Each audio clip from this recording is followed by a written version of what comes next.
what's going on YouTube? Thanks for tuning back into another video. Sorry for the awkward placement right now. I'm actually driving home. I wanted to touch base on a couple things before we dove into the video. I just left work right now over Real Street Performance. Driving home right now, actually picked up some fluids I have in the back. We're gonna be working on La Fea today. We're going to be getting all the stuff prepped up basically to drop her off to get wiring. So we are in the home stretch right now. I got oil, transmission fluid, plugs, valve cover gasket, fuel, and I think that's it. A little RTV to do on the valve cover gasket as well. And we're looking good, guys. I'm gonna go home, start, oh, I also got water, distilled water for the coolant system.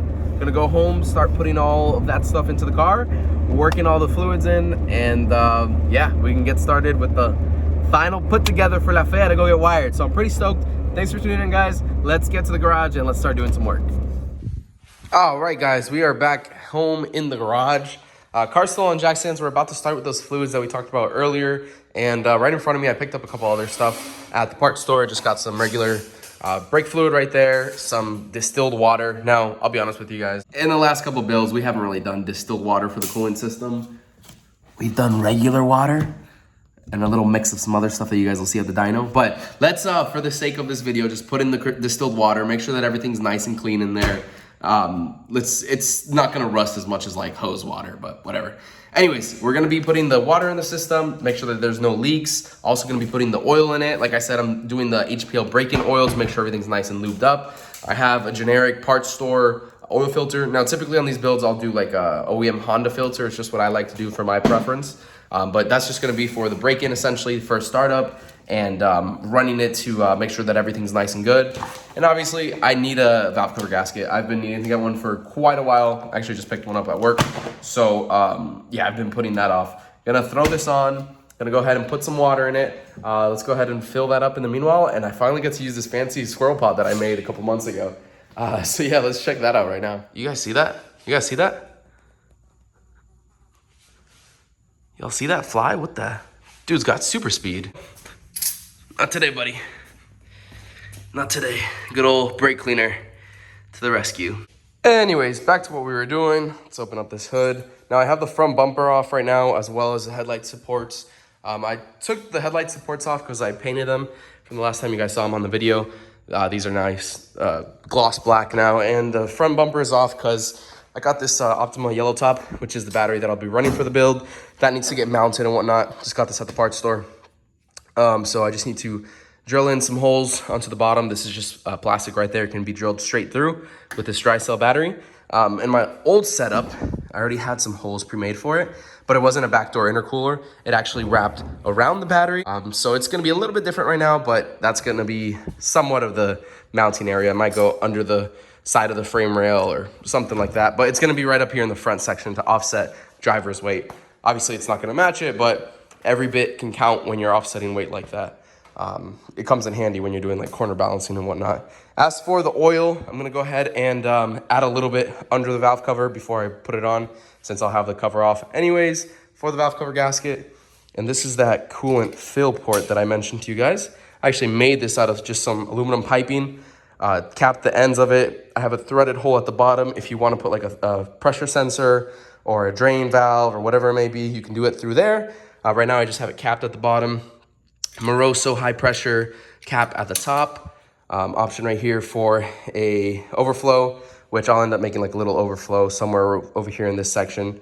Then I have it to the dash 16, straight to the back. Everything's all tightened up, so we should be good. The car's not wired yet. It's getting wired very, very soon. Once it's wired, then we can actually bleed the coolant system, since the water pump is gonna be able to be activated at that point, et cetera, et cetera. But for this, the demonstration, at least we can go ahead and start filling. I think that's a decent angle right there. You guys can kind of see. And the important thing here, I'm not too worried about burping the system. I'm more trying to figure out if there's any leaks right now. So obviously there's gonna be a little bit of leakage putting this in. Oh my God, this thing is super full. Whatever. Don't want it to spill too much. It's just water. But it'll prevent it from going out the overflow button or overflow nipple in the back. So like I said, this is purely because we want to see if there's any leaks in the system. Because I welded all this stuff together myself, and I'm not a bad welder, but I'm gonna test my stuff. All right, so let's see. Water right there, still at the top. Okay, I have the battery right up back here by the water pump, and I have the pigtail off of the water pump hooked up to the connector. So let's go ahead and basically just gonna give this thing power. I mean, it's not rocket science. Let's see if I can get it both in the shot right there. This is a brand new battery, so it should have charge in it. I'm not doing anything crazy. This is essentially just to give it some juice, get it spinning. Let's see. Okay, it sounded like it had some fluid in there. It sounded like it went dry. Let's see if anything moved over here. No, still looks like there's water in there. All right, so coolant is now spinning. I had to move the pump down for the water to actually get to it. So big mistake on my end. The pump is mounted high, that like in the back, nothing crazy high, but once it's full of coolant, in theory, it should be able to spin it no problem. But to get it bled, that's where we needed to pull the pump down.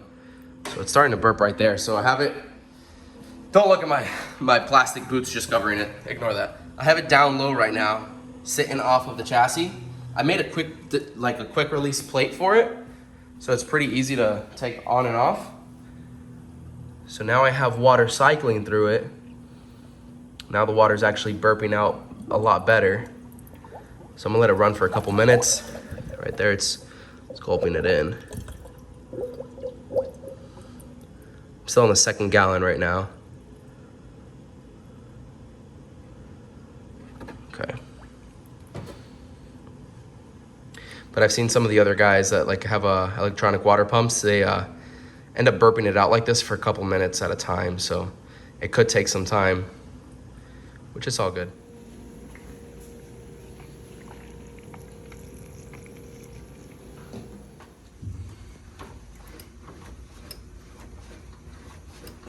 Holding. Well, that's way better. Go. You want again? Yeah. There was a little bit here last time. Little surprise guest today, picking up on last night's video. Hi. Shane. Hi, guys. It's been a minute since he's been on the channel. Living farther now. Oh my gosh. We just got the clutch line bled right now. A whole bunch of rags because I'm scared of getting stuff dirty or contaminated with brake fluid. Now we got the brakes to do on the front, and we're wrapping up the fluids on that. Picking up from last night's, this is the second day of the video, picking up from last night's video on the coolant flush. Everything's all set on the coolant system, and yeah, we're looking good on the rest of the fluids right now. And I also did pick up some other stuff for the trans. It's just some classic Pennzoil synchro mesh. It takes about 2.3 quarts to top it off with just a little motor oil. Just to get it running at the moment. We'll do some like Torco fluid afterwards, and we'll see what else we do to the trans. For gas, 1-ethanol R. A lot of people asking me what I'm running. 117 octane ethanol with a whole bunch of great additives. So that's going into the tank. Make sure everything's good on there. Now we're taking off the wheels to do the brake fluid stuff for brakes. So looking pretty good. Finally getting her done. All right, guys. So Shane was here for a couple minutes. Actually, he was here for a lot more than a couple minutes. He was here for a couple hours. We grabbed some food. We bled the clutch, bled the brakes. That's why this is over, just so the clutch fluid isn't going everywhere. Bled the clutch, bled the brakes. We went over to the coolant system. Everything's looking perfect on there. As for the next step, we're actually going to start filling the oil. I have the oil pressure sensor put in that I needed to on the back of the block. Before I forget, actually, you don't want to pull a Roman.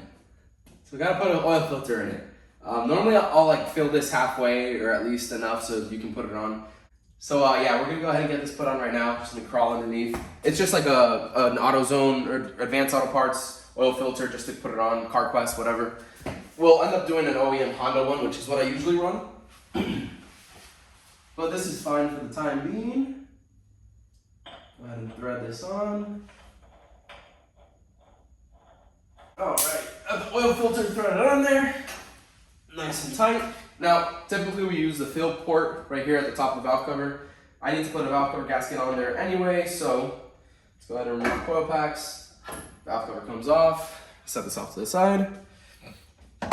Now, I'm actually gonna be filling it through the top, trying to get as much valve train stuff nice and lubed up for it in the meanwhile.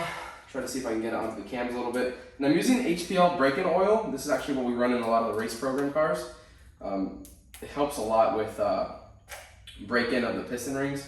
Make sure that they seat correctly, just because of like the oiling features that it has. Let's put that right there. Put in about 4.5 quarts into it. Now this is 530. This is just to get it first started. We normally do like 20-50 in this car. 530 is good for the time being. This is made specifically for race cars, guys. This isn't the stuff that you buy at the parts store that's made for like environmental friendly stuff. This is for race cars, by racers, for racers, the whole 9 yards. So let's go ahead and get this added. Do a little bit into each part right here. All right, we're moving over to now putting on the valve cover gasket. Valve cover gasket on this is pretty important because B-Series likes to leak a lot if you don't get this right. Very important when you're assembling the head. You have to put just a dab under the cam caps itself on these corners. A lot of people skip that, and then also right on that corner right there, both sides, so we make sure that we have everything nice and sealed. And as an extra measure, I know that these are crushed to seal. I put a little bit of RTV right there as well, just so it can sit on there nice and tight, and everything works out well from there. Let me go ahead and get the valve cover placed, gasket placed onto the valve cover, RTV into all 8 corners, and we can start placing that on. The plan is to, once this all is done right here, have the car ready to go get wired, which is the main portion of what's next to come.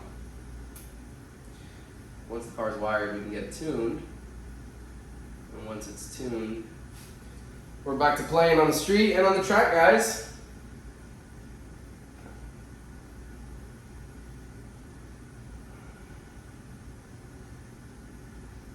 I'm really excited. I might not show it, but I am really excited for this car to be back out, guys. Okay. Make sure that sets in there all good. Now, these are the valve cover grommets and the spark plug tube grommets, whatever you want to call them.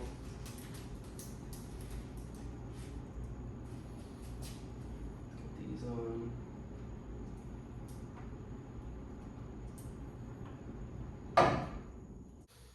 Let's get this bad boy sealed up.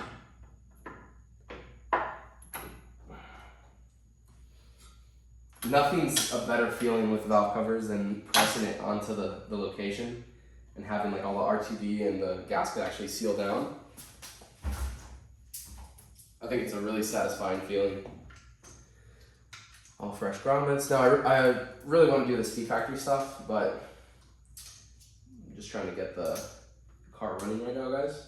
I'll probably replace it with all the speed factory hardware another time. But the Speed Factory makes a really nice hardware kit that's,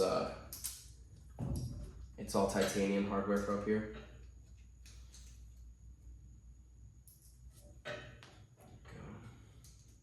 Plugs are in, coils are tightened, oil's in. I just got done filling the trans as well. There's a window, basically like a top fill port that you can unplug. It's right there. Let me see if I can get a little closer. On the side of the trans next to the axle, and that'll tell you once it's full. Oh man, I can't get a good view. Right there. That's the drain. Then up top, that's the it's full port. So once oil starts coming out of there from filling it up top, then you know it's good to stop. Then whatever's extra will just pour out of there. I'm gonna go ahead and just cap it right now. All right, skip forward a couple more days.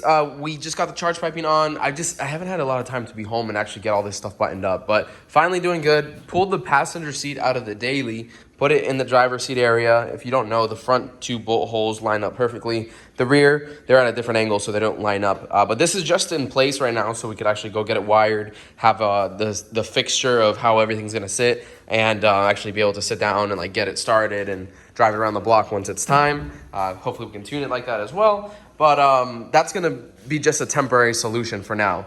I have the engine oil, transmission fluid, brake fluid, clutch fluid, everything all in there and bled. Coils are on, spark plugs are on, fuel system is wrapped up. I haven't opened my fuel yet. So this is 117R by 1-ethanol. This is actually what we're running in the car exclusively for racing, obviously. We might do like a pump gas 93 tune just for like street driving if we want to do like race week or something that we're going to be doing a lot. But that's going to be the main thing that we use, especially for racing. That's the only thing we're going to be using for racing. But the cool thing about the Fuel Tech, another one of the features, you can actually load 5 maps on here. You can do on-the-fly tuning right there on the display. But you can have up to 5 different maps that you can just on-the-fly also switch. So that's pretty cool. As for what's left, I need to make a bracket for that switch display right there for the center. And I need to make a bracket to attach that relay board under the dashboard on the passenger floorboard, and that'll be good. I think I'm gonna put the fuel like right before I actually take it to get wired. Actually, I think I can go ahead and just put it in right now. But yeah, I want to check to see if there's any leaks or anything, but I didn't want to crack it open. Actually, you know what? I'm gonna keep it closed just for now.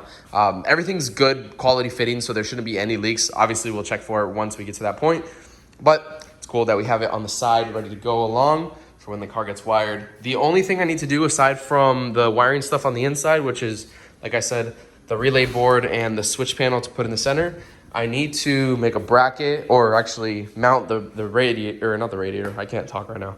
I gotta mount the battery during the day and can get that mounted up. And good news, I did get word from Carlos Rivera Magma Tuning that the shop's almost ready for me to take the car to go get wired.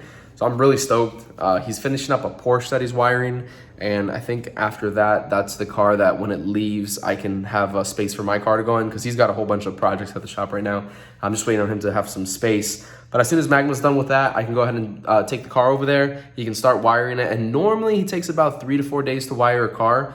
It might take a little bit longer just because he has a lot going on right now. And I want to kind of be there for some parts of the wiring. And we'll see if we can work out something into our schedule so we can kind of go over some stuff on the Fuel Tech as well and be able to show you guys, behind the scenes like we always do with this car and with everything on the channel.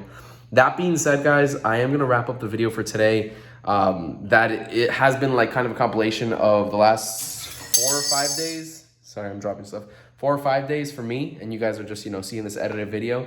But I've been taking like couple hours after work each day to try to get this car to where it needs to be.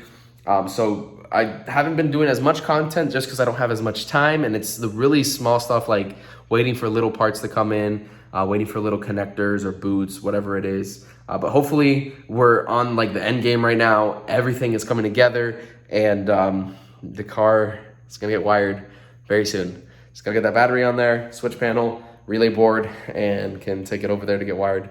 So yeah, I'm super excited, guys. Let me know what you think in the comment section down below. I'm going to wrap up the video right here. If you aren't already subscribed, make sure to hit the subscribe and notification bell. And like always, I also do have stickers that I just restocked on thesbtuning.com. It's also going to be linked down below so you guys can check out my store there for actual stickers straight from me. Just restocked on them. So fulfilled all the orders that I had pending on there.